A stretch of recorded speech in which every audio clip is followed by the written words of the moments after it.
আমি হিন্দু সনাতনীদের মধ্যে একটা দ্বন্দ্ব দেখেছি, যেটা শিব এবং কৃষ্ণকে নিয়ে।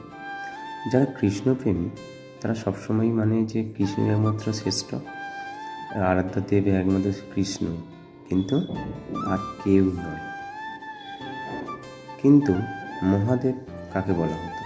দেবাদিদেব মহাদেব, কারণ দেবতার দেব, তিনি মহাদেব।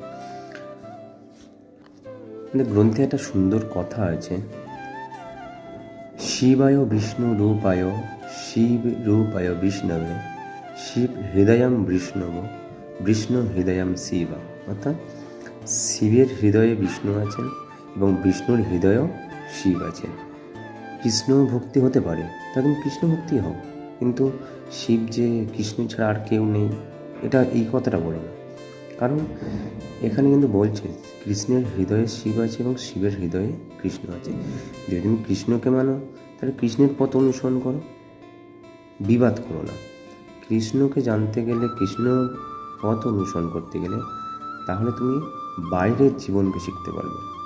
বাইরের জীবন, কর্মজীবন কেমন করা উচিত, কেমনভাবে চলা উচিত, বাহ্যিক মানে বাইরের জীবনটা সেটা কেমন হওয়া উচিত, এইগুলো জানতে গেলে তোমাকে কৃষ্ণপ্রেমী হতে হবে।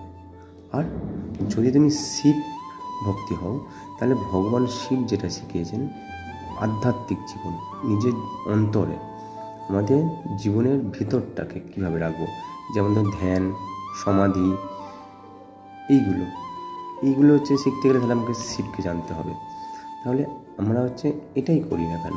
আমি যদি শিবকে ভক্তি করি তাহলে শিবের পথ অনুসরণ করবো, যদি আমি কৃষ্ণ ভক্তি হই কৃষ্ণের পথ অনুসরণ করবো।